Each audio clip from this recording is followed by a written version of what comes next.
Well, hello, everybody. We kind of have something a little bit interesting for you today. Three scary words. I don't know. This is going to be a little bit of a different episode. Our market is in a very funky place, especially if you are at the entry end of the market.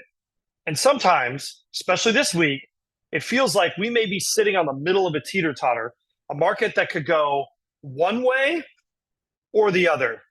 Let's get to talking about it.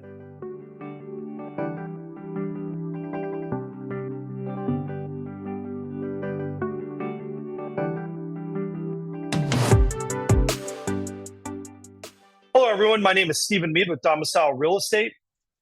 We are on a mission to help California's renters become homeowners. And today we are talking about really kind of the precarious balanced position that our market is in.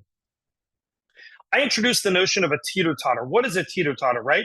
When it is balanced in the center, you've got weights on both ends, and really it's very carefully moving side to side. And I think that's where we might be.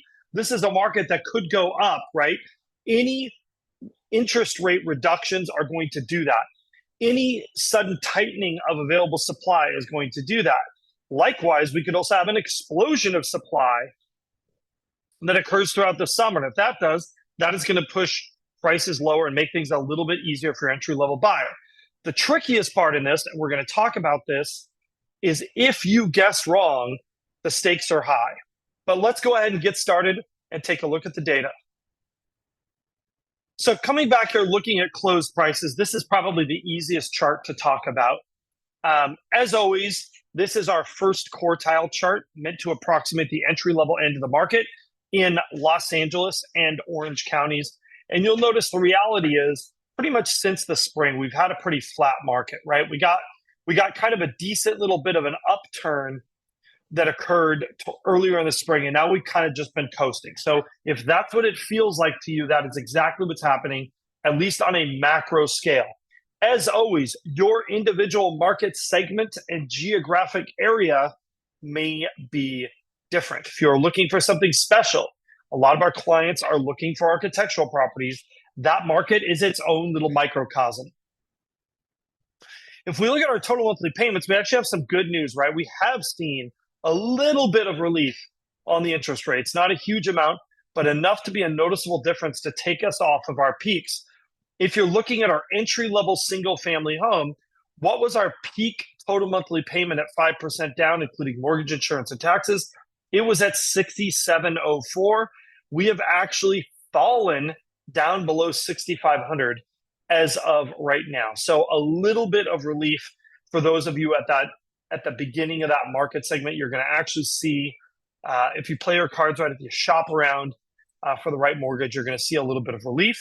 And similar down here in our entry-level condo, our peak payment here was $5,390, and that has since subsided to $5,057 this week. Household income, again, that number is a little bit lower too. If we look at our absorption rate, though, this is the one that gives me a little bit of a sense of pause. And that is we hit some low numbers here, right? 67% for our entry-level single-family home and 57% for our entry-level condo.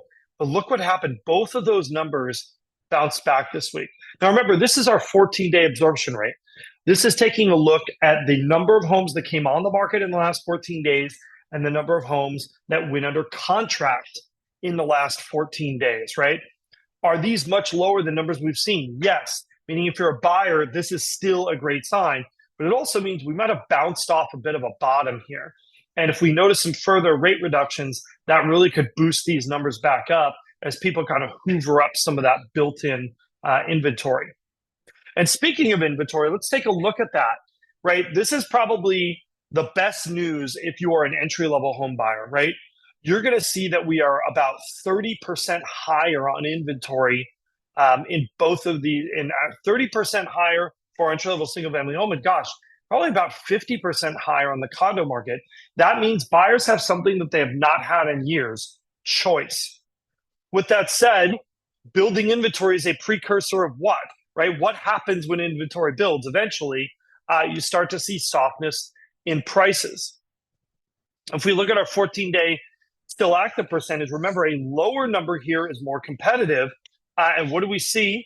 we see numbers that are looking a lot like last fall, right? This takes a look at what percentage are still active.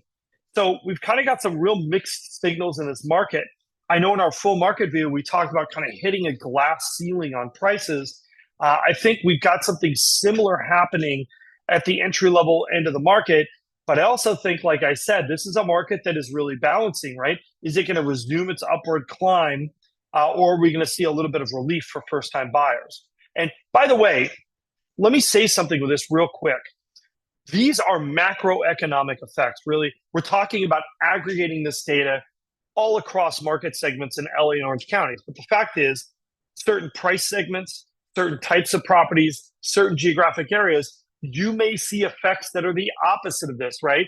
If there's a particular neighborhood that is popular and nothing has been for sale in 6 months and a home comes up, guess what? If that home is decent, not back into a major street, not having any sort of issues, it's going to get a lot of activity because there is pent-up demand for that particular type of product. Finally, let's take a look at our weak supply of homes, really, to kind of put a reference point in this.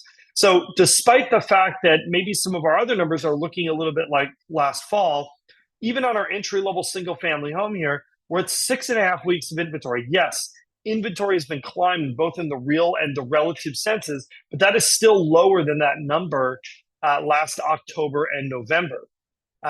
It is a bit higher than it was last year, but these are still, in the grand scheme of inventory numbers, relatively low inventory, right? This is not a case of Teslas building up in lots unsold, right? Like, that's not what's happening. We're seeing a modest increase, but because we've had such low inventory for such a long period of time, it definitely feels like we've got a bit more inventory. Anyhow, that's it for this week, right? You know, we always want to be truthful and be honest here, not try to make headlines, try to give you information that is actionable to make good real estate decisions. By the way, that is what we do. We help people make great real estate decisions here when they are buying or selling in Los Angeles, Orange counties. If you'd like to have some of our expertise to help you in that, definitely reach out. Our contact information is down below. Don't hesitate to do that. Don't forget to like, subscribe, hit that notification bell. Questions and comments, we love them.